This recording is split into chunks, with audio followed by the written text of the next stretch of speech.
legendary horse with the speed of light, a cloud of dust, and a hearty hi-yo silver, the Lone Ranger.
With his faithful Indian companion Tonto, the daring and resourceful masked rider of the plains led the fight for law and order in the early western United States. Nowhere in the pages of history can one find a greater champion of justice. Return with us now to those thrilling days of yesteryear. From out of the past come the thundering hoofbeats of the great horse Silver. The Lone Ranger rides again. Come on, Silver. Let's go, big fellow. Hi-yo, Silver! Away!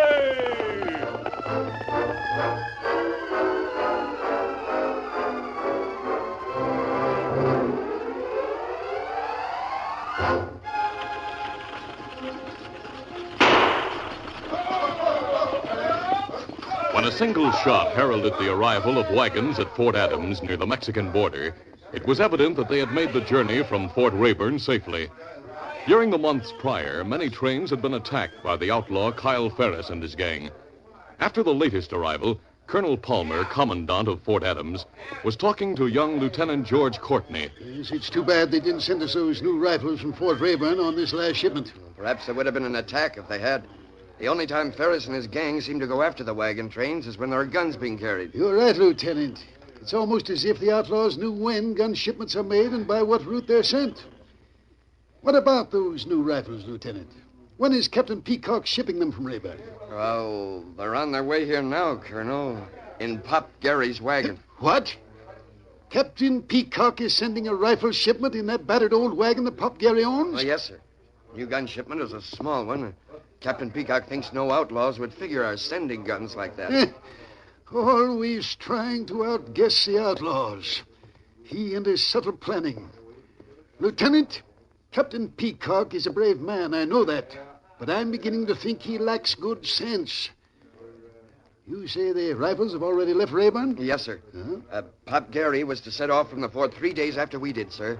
He must be halfway here by now. Pop Gary, with a single companion to ride with him, had found the first half of his trip to Fort Adams without incident. Then on a back trail, Kyle Ferris and his outlaw gang attacked the wagon with a hail of bullets.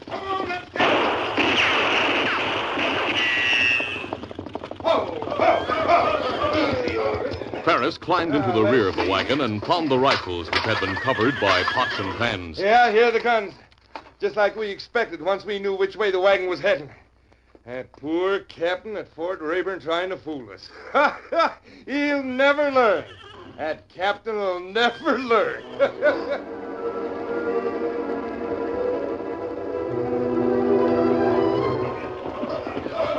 Late that night, at a remote spot along the Rio Grande, Kyle Ferris and his men crossed into Mexican territory.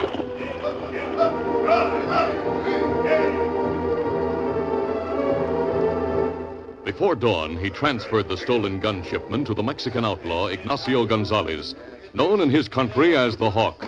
Gonzalez watched the rifles unloaded and looked happily at Ferris. Ah, my friend Kyle, you have done it again.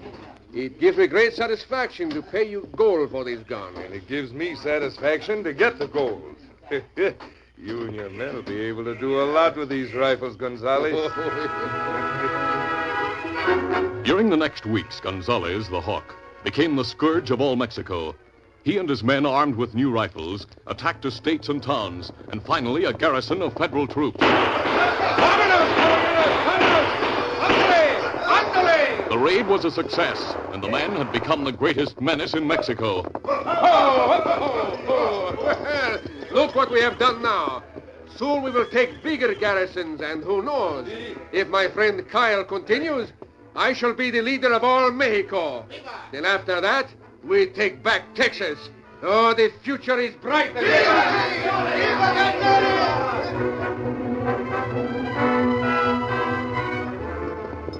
Hundreds of miles away, the Lone Ranger and Tonto had entered the state of Texas and were making their way south towards the Rio Grande. We should be near Fort Rayburn within 4 or 5 days, Tonto. We stop there, Kimasabi? Most gun shipments from the north and east are funneled through that post. Most of the guns that have been lost were shipped from there. We start there? If we're to try and help put an end to the Ferris-Gonzalez combination, it's the only place to start. Come on, Silver. Get him up, Scout. 4 days later, as the Lone Ranger and Tonto were nearing the hills above Fort Rayburn, a man was dining with Captain Gregory Peacock, the officer in charge of the small post. The visitor was Arturo Del Rio, a representative of the Mexican government. As they neared the end of the well-prepared meal, Del Rio sighed. Ah, Captain, this indeed has been a most satisfying dinner. Captain Peacock looked at the stern-faced Indian servant who hovered near the table and made a gesture of congratulations with his hands. Well done, Tascosa. You speak to him? Is he not, as you said before, a deaf mute? He is. He neither speaks nor hears. But usually when I make some gesture of approval or congratulations to Tascosa, I find myself using words as well. You say he is an Indian of the Zuni tribe? Yes, my former cook was returning to Mexico and recommended Tascosa as the finest cook he knew. Naturally, I was happy to get him. He prepares the most exotic dishes I've ever come across. And he's at the stove from early dawn until late at night. If I have 2 or 20 persons for dinner, it makes no difference. The next evening, the Lone Ranger and Tonto camped in the hills above Fort Rayburn. At that moment, Captain Peacock sat on the porch of his quarters, finishing outlines for another plan to outwit the gun-stealing outlaws. Arturo Del Rio had helped complete the arrangements, which would go into effect the next day. Del Rio was enthusiastic. One thing is sure. Only you and I know what the plan for tomorrow is. The wagon train of rifles due for delivery here at the fort will not arrive here. Correct, senor. Instead, it'll bypass this place by circling 50 miles southeast of here. Then the wagons will go along the Tex-Mex road to Fort Adams. Now, only you, I, and the officer in charge of the wagon train know about this plan. Excellent, Captain. If something should go wrong this time, it will be easy to learn where... Captain, there's someone over there in the dark. Where? Well, that's only Tascosa. He's like a watchdog, always around me when he's not in the kitchen. A good thing he has not the hearing to know what we have said, or the power of speech with which to repeat it. Else there would be 4 of us who knew the gun-shipping plans, and not just 3. Well, we have further security as far as Tascosa is concerned. You see, he never leaves these quarters, much less the post. But what was it you started to say, Senor Del Rio?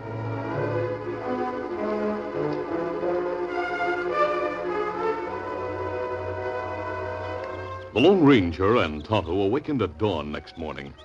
The sun rising in the sky formed a perfect background for the small but picturesque Fort Rayburn in the valley below.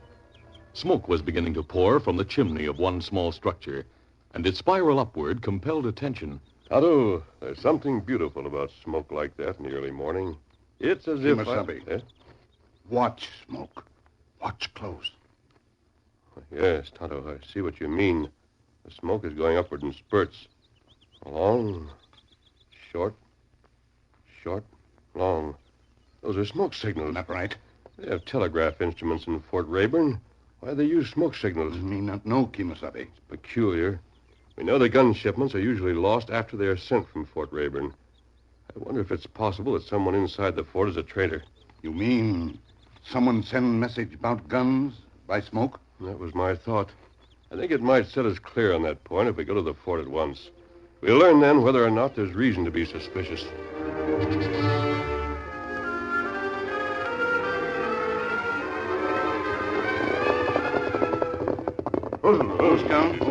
Easy, Scout. A short time later, the Lone Ranger and Tonto appeared before the gates of Fort Rayburn. The sentry on duty took one look at the masked man and Indian and reached his own conclusion. Get your hands up, both of you. Corporal of the guard, post number 1. Captain Peacock and the Mexican legate, Arturo Del Roy, were at the breakfast table when the corporal of the guard brought the Lone Ranger and Tonto to the officers' quarters. Captain Peacock and Del Rio leaped to their feet, and the officer looked from the masked man and Indian to the corporal. What's this? Corporal, who are these men? Where'd you find them? They rode up to the gate, sir. We came to see you, Captain. We're not outlaws. My Indian companion and I are trying to help run down the outlaws who've been attacking the wagon trains that leave here. Eh? That's true, sir. We thought we might be able to assist. Captain, who is it that sends smoke messages from here? Smoke messages? Why, no one. What nonsense is this? The Lone Ranger related how he and Tonto had recognized the smoke signals and concluded. And, Captain, I'm certain they were smoke signals such as Indians use. I'm equally certain, now that I saw your quarters as we were brought here, that the smoke signals came from the chimney of this building. You're insane. There's no one who... Captain, please hear the stranger through. It's possible he knows something and may be able to help us. If he does not, what does it matter? All you lose is a few minutes while you listen to him. Do not forget your servant Tascosa's an Indian. He has been in the kitchen since dawn. That is where the chimney is, Capitan. What? Captain, Tonto and I are sure that the smoke signals came from here. You, Captain, say they didn't. Would you mind, sir, if we asked your servant about them? He's deaf and dumb. We couldn't ask him. Well, I'll prove something. Corporal, go into the kitchen. Have Tascosa come here. Yes. I'll prove to this man how absurd his statements are.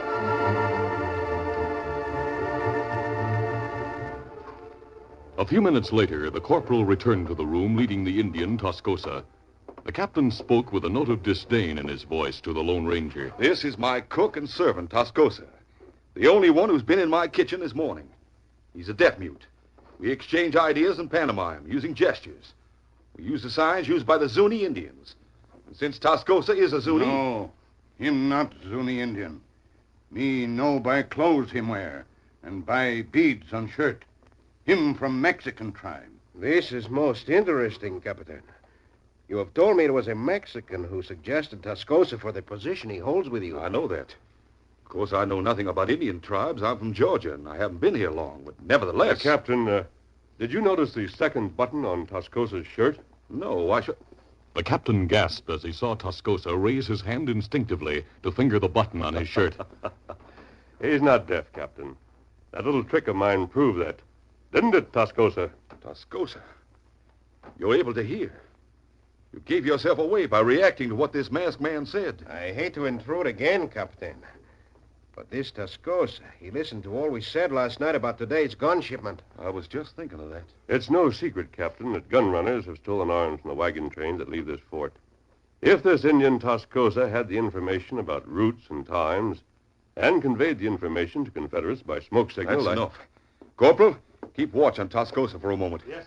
Stranger, come to the other side of the room, please. You, Senor Del Rio, and I will have some privacy there. I'd like to discuss this matter with you. I'll be glad to, Captain.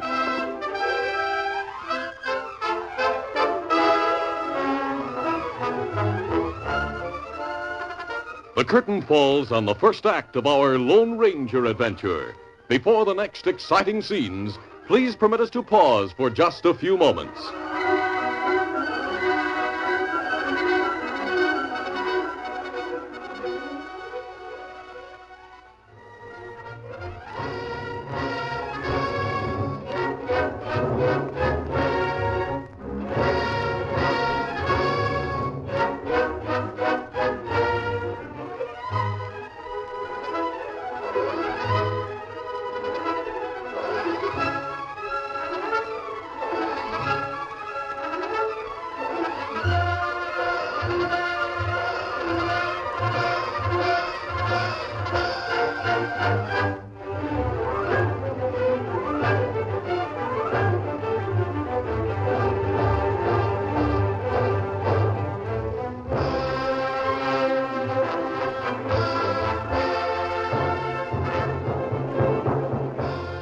to continue.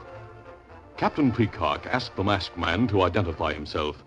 When the Lone Ranger did so by word and documents from law officers whom he had helped in the past, Captain Peacock and Del Rio were greatly impressed. After a brief discussion and with the captain's permission, the Lone Ranger walked over to Tonto. Tascosa could not see the Lone Ranger smile as he spoke low to Tonto. I'm about to try something. Play through with it, huh? The Lone Ranger now raised his voice so that everyone in the room might hear his words. Tonto, we have just talked about the case of this spy, Tascosa. Captain Peacock and Met's men have gone to death because of the messages Tascosa sent to his gun-stealing friends in the past. He agrees with Senor Del Rio and me the justice of having you, another Indian, punish Tascosa by putting him to death. No.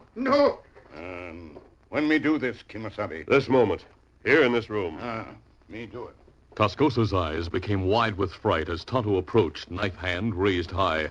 Suddenly, the Mexican Indian began to speak. No, not kill me, please.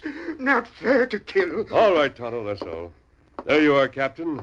Proof that the man is able to talk as well as hear. Yes. And it's all the proof I need to know what you said about the smoke signal is true. Tascosa, you're a spy. There's only one penalty for spies. Death. Please not kill me. Not make me die, please. Senor Capitan, if you let me speak, I tell you everything. Would you care to question him with me, Senor Del Rio? I shall be grateful for the privilege. Then we'll talk to him. What action I take later will depend on the information he gives us. Corporal, take Tascosa into the other room. We'll talk with him there. Yes.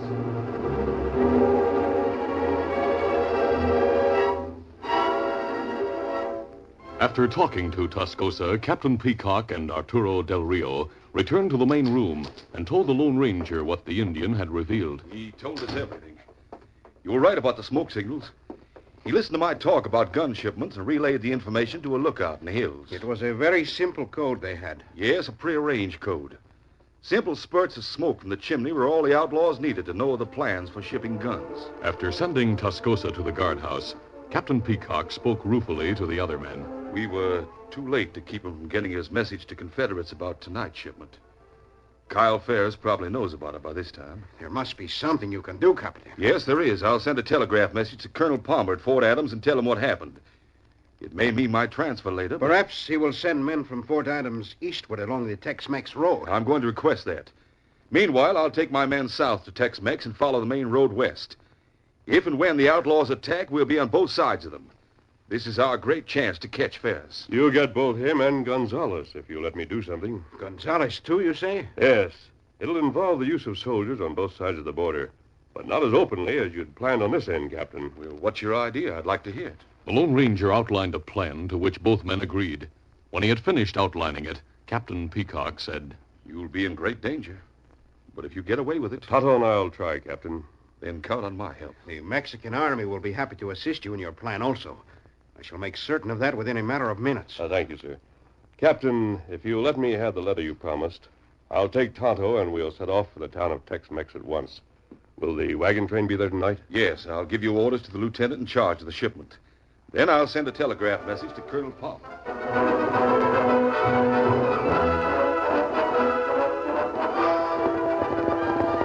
The Lone Ranger and Tonto took every known shortcut as they rode ceaselessly to the town of Tex-Mex at the east end of the Tex-Mex Trail. They arrived there late in the night.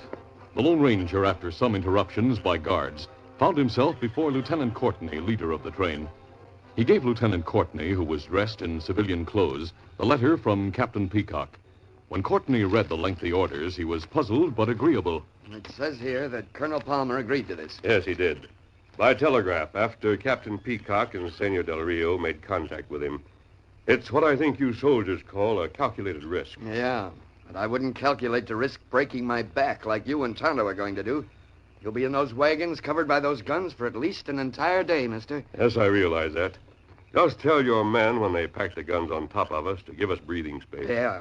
I'll make them pack the rifles loose around you, too, so you'll be able to move when the time comes. Lieutenant Courtney placed the Lone Ranger and Tonto inside the third wagon, the one that would travel in the middle of the 5-wagon train. Lieutenant, did you do as I suggested with the rifles? Yes. You'll find there are open crates in the spot where you and Tonto will hide. There are about 100 rifles in those crates loaded with cartridges. Thanks. I'm sure we'll have to use some of them. The drivers were sworn to secrecy about their human cargo, and shortly after, the 5 wagons started west along the Tex-Mex Trail in the direction of Fort Adams.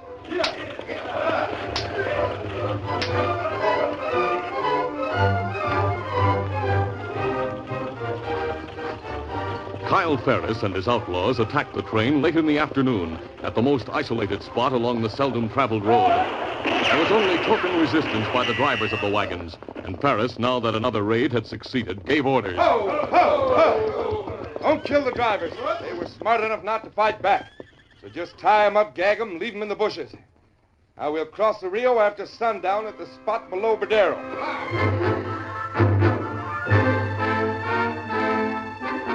A soldier whose task had been to follow the wagon train at a distance found the drivers a short time after the bandits drove off with the wagons. Ho there. Ho. The first one he assisted was Lieutenant Courtney, who in his civilian clothes had driven one of the vehicles.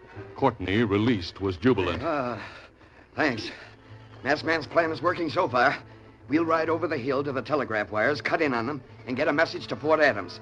They'll know that Ferris and his gang are crossing the river at Bordero. The Mexican army can pick them up at that spot and follow them. Too bad we weren't allowed to take Ferris while we had the chance.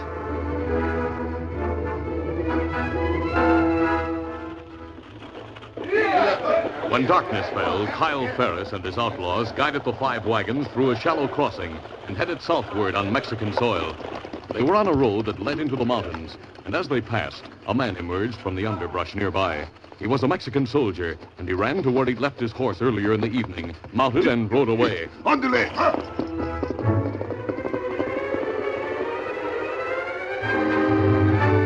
Within a few minutes, he reached the company of Mexican cavalry in the spot where they had been waiting since receiving a telegram from the American Fort Adams. He gave quick instructions. We are on the trail of Ignacio Gonzalez. Soon we shall be led to his headquarters somewhere in the mountains. We shall receive a signal. And when it is given, we proceed to fight and fight hard.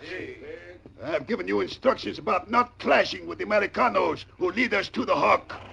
So, we ride now. Get ready.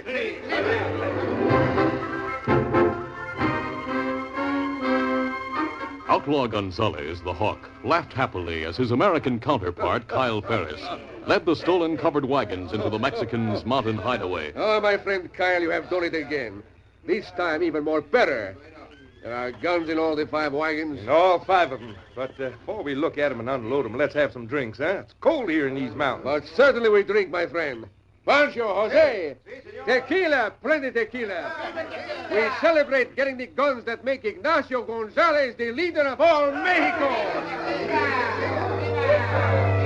At that moment, in the third of the 5 wagons, the Lone Ranger and Tonto cautiously pushed away the last of the rifles that had been piled loosely over them since leaving the town of Tex-Mex. Tonto, all these guns in the open crates are loaded. Get ready to use them one after the other. Take a rifle and start to fire when I say the word. The Lone Ranger cautiously lifted the canvas at the side of the wagon. A short distance away, men were gathered around a campfire, and 2 of them were conspicuously the center of attention. That's Ferris on the left and Gonzalez on the right. They get them first. The rest of this task may be easier. Aim at their gun arms, Tonto. You ready? Then fire and continue to fire. Now. The first shot sent Ferris and Gonzalez to the ground. In a matter of seconds, the gaiety in the outlaws' camp gave way to wild confusion. Men reached for guns, but shots from the wagon train sent many of them to the ground wounded. The others sprawled to the ground and started to fire into the darkness where the wagons were. Then there was a blast of a bugle from the mountain road. Marimba, it is the army. Look, they come. Mexican soldiers charged in from the road, shooting. Surrender! Surrender or you die! Gonzalez, Sergeant, grab that man on the ground. He's Gonzalez the Hawk. We have finally found him. Kyle Ferris, though wounded, ran to his horse. His followers, none of whom had been hit, followed and leaped into the saddles of any horses available. Get up there. Come on, They gave no thought to the fact that no one fired after them as they galloped away toward the north. As they neared the Rio Grande, they heard hoofs approaching on the road behind and shots. They galloped faster toward the river, not knowing it was the Lone Ranger and Tonto who pursued them, purposely shooting over the heads of the outlaws.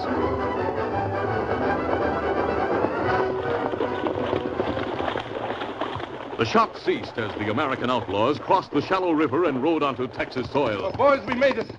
We didn't get paid for the guns, but we're safe. Ho! Yes, sir, we were lucky they Hold on, didn't... Ferris. Keep up. You're surrounded. Hey, the American army's on this side. They're everywhere. Captain Peacock and Lieutenant Courtney led the soldiers who rode in and surrounded Ferris and his gang.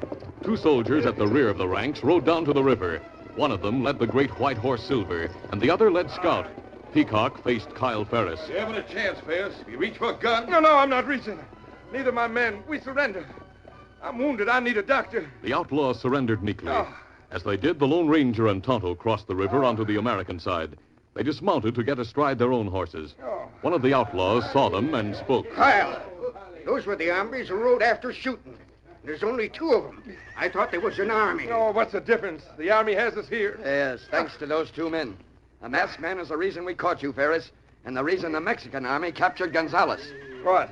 The masked man, the one who's riding away on the white horse?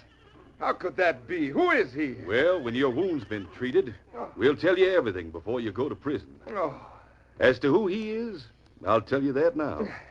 He's the Lone Ranger.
This is a feature of the Lone Ranger Incorporated, created by George W. Trendle, produced by Trendle Campbell Mule Incorporated, directed by Charles D. Livingston, and edited by Fran Stryker. The part of the Lone Ranger is played by Brace Beamer.